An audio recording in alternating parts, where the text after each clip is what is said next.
As the sun dipped behind the horizon of Los Angeles, the city held its breath. The streets buzzed with electricity of anticipation, for on this faithful day, the world watched in awe as the saga of OJ Simpson reached its climax. Following his dramatic surrender after the infamous Bronco chase, OJ Simpson found himself thrust into the unforgiving spotlight of the legal system. The date for his trial was set, a looming specter that cast a shadow over his once glittering legacy.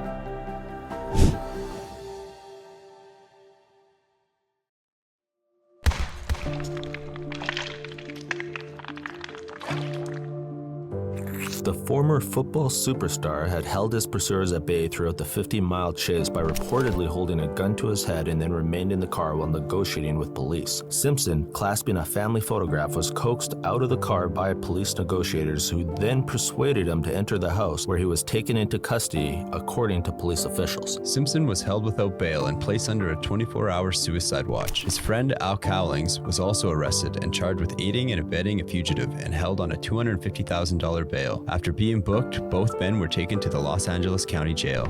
Now the question on everyone's mind is, what crucial evidence did the police uncover that pointed to OJ Simpson as the primary suspect, and who would comprise the prosecution team entrusted with the monumental task of bringing down an American icon under the relentless scrutiny of a global audience? Let's first take a look at the prosecution team. The prosecutors that took on the highly publicized OJ Simpson case was led by the formidable duo of Marcia Clark and Christopher Darden. Marcia Clark, a seasoned prosecutor with an impressive track record, served as the lead prosecutor in the trial. Christopher Darden, her co-counsel, was a skilled litigator known for a strategic approach and commitment to seeking justice. Together, Clark and Darden assembled a team of talented attorneys and legal experts to present a compelling case against OJ Simpson and whatever evidence he may have left behind after the brutal murders. What cards did these two talented prosecutors have to play to bring down the house of OJ? Here's the flop the prosecution was dealt. Card 1. Blood drops. Blood drops were found on a gate at the murder scene and near shoe prints at the crime scene. The drops, according to law enforcement, contained OJ Simpson's genetic markers. When OJ Simpson was interviewed by police, he was photographed with a cut on his finger. Card 2. Matching gloves. An extra-large Eris leather glove was found at the murder scene near the bodies. Another glove that appeared to be its mate was found in Simpson's estate. According to law enforcement, both gloves were covered in OJ's and the murder victim's blood. Card 3. Crime scene hairs and fibers. Hairs described as similar to OJ Simpson's hair were found in a knit cap at the crime scene. The prosecutors claimed the strands of hair recovered from Ron Goldman's shirt were microscopically identical to Simpson's head hair. Bloody shoe prints. Bloody shoe prints found at the crime scene matched a size 12 Bruno Magli shoe. The shoe is a unique Italian-made model. Simpson said he didn't own a pair, but a photo of him wearing Bruno Magli shoes was later discovered and entered into evidence. Simpson wears a size 12 shoe. And finally, the river. Bloody sock. A pair of socks that had blood on them were found in Simpson's bedroom. The blood-soaked socks had both O.J. Simpson's and Nicole Brown Simpson's genetic markers on them. An incredibly strong and clear-cut case. Some might even call it an unbeatable hand. It's hardly surprising that O.J. reacted with desperation and hysteria, leading to the infamous Bronco chase. During a news conference, one of O.J.'s closest friends, who later joined his defense team,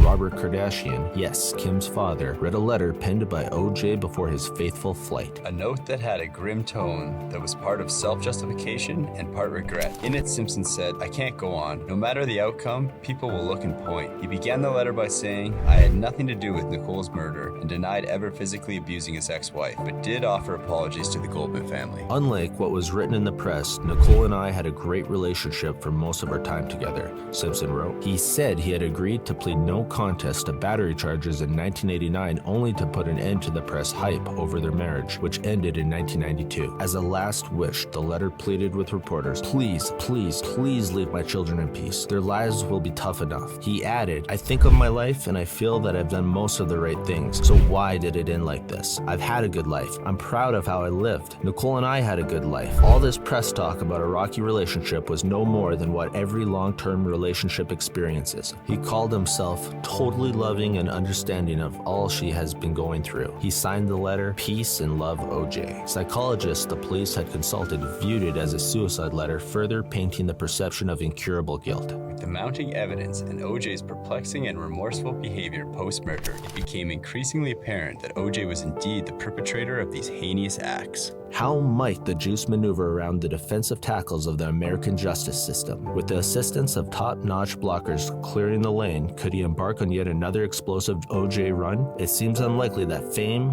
power, and wealth alone could secure freedom within a perfectly justice system. Please continue this journey with us into part 5 of this saga.